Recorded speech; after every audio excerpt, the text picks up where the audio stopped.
BBG వారి ప్రతిష్టాత్మక venture Amaravati గచ్చిబౌలిగా ఎదుగుతున్న బేవర్లీ హిల్స్ కాజాలో ఇప్పుడే స్పాట్ రిజిస్ట్రేషన్ చేసుకోండి.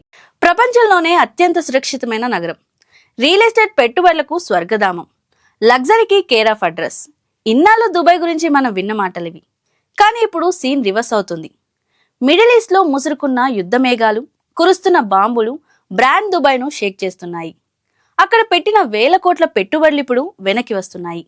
మరి ఆ పెట్టుబడులన్నీ ఎక్కడికి వెళ్తున్నాయి?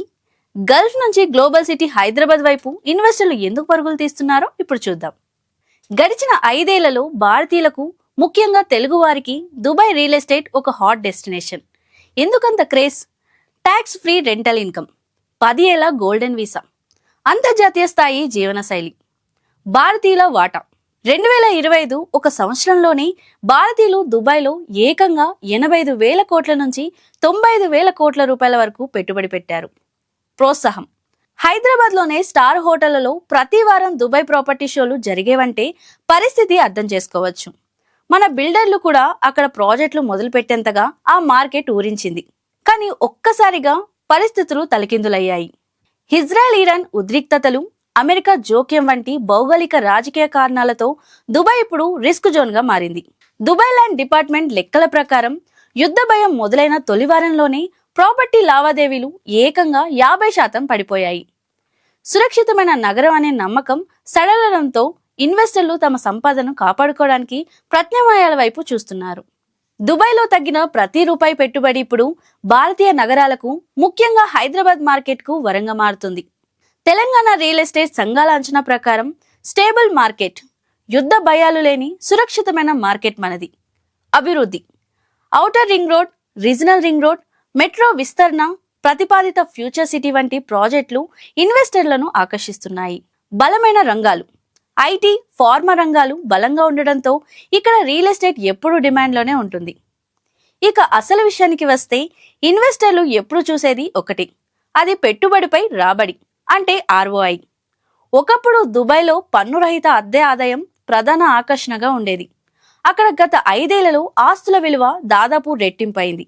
కానీ ఇప్పుడు అక్కడ ధరలు సాచ్యురేషన్ పాయింట్ కు చేరుకున్నాయి. పైగా యుద్ధ వాతావరణం వల్ల భవిష్యత్తులో ఆస్తుల విలువ పడిపోతుందనే భయం ఇన్వెస్టర్లను వెంటాడుతుంది. అదే సమయంలో హైదరాబాద్ మార్కెట్ ను గమనిస్తే ఇక్కడ కేవలం అద్దె ఆదాయం మాత్రమే కాదు, ఆస్తి విలువ పెరగడం కూడా భారీగా ఉంటుంది.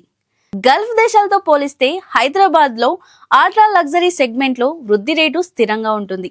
ముఖ్యంగా IT corridor, pharma city, future city వంటి ప్రాజెక్టుల వల్ల రాబోయే 5 ఏళ్లలో ఇక్కడి భూముల విలువ, అపార్ట్మెంట్ల ధరలు ఊహించని రీతిలో పెరుగుతాయని నిపుణులు అంచనా వేస్తున్నారు. దుబాయ్లో వచ్చే 5 నుంచి 7% రెంటల్ ఆదాయం కన్నా హైదరాబాద్లోని గేటెడ్ కమ్యూనిటీలో విల్లాలో ఇన్వెస్ట్ చేయడం ద్వారా వచ్చే లాభం, భద్రత రెండూ ఎక్కువేనని ప్రవాస భారతీయులు బలంగా నమ్ముతున్నారు. అందుకే దుబాయ్లో ఆగిపోయిన వేల కోట్ల పెట్టుబడులు ఇప్పుడు మన భాగ్యనగరంలోని అల్ట్రా లగ్జరీ ప్రాజెక్టుల వైపు మళ్లుతున్నాయి. దుబాయ్లో పెట్టుబడులు ఆగిపోవడంతో ఎన్ఆర్ఐలు తమ సొంత గడ్డపై ఇన్వెస్ట్ చేయడమే మేలని భావిస్తున్నారు. హైదరాబాద్లోని అల్ట్రా లగ్జరీ అపార్ట్మెంట్లు, విల్లాలకు రాబోయే రోజుల్లో విపరీతమైన డిమాండ్ పెరగనుంది. స్థిరాస్తి విలువ పెరగడమే కాకుండా దీర్ఘకాలిక భద్రత ఉంటుందనే భరోసా ఇన్వెస్టర్లో కనిపిస్తుంది. యుద్ధం ఎక్కడో జరుగుతున్నా దాని ప్రభావం గ్లోబల్ రియల్ ఎస్టేట్ సమీకరణాలను మార్చేస్తుంది. దుబాయ్ నుంచి వెనక్కి వస్తున్న ఈ $1 బిలియన్ పెట్టుబడులు హైదరాబాద్ భాగ్యనగరానికి భాగ్యం కానున్నాయి. మా వీడియో మీకు నచ్చినట్లయితే లైక్ చేసి మీ మిత్రులకు షేర్ చేయండి. మీ అభిప్రాయాలను కామెంట్లలో పోస్ట్ చేయండి. సోషల్ మీడియాలో మాతో నిరంతరం టచ్లో ఉండటానికి ఫేస్బుక్, ఇన్స్టాగ్రామ్, Xలో మమ్మల్ని ఫాలో అవ్వండి. ఇలాంటి మరిన్ని ఆసక్తికరమైన కథనాల కోసం మా వెబ్సైట్ aidatri.com చదవండి. మీ ఆదరణే మాకు బలం.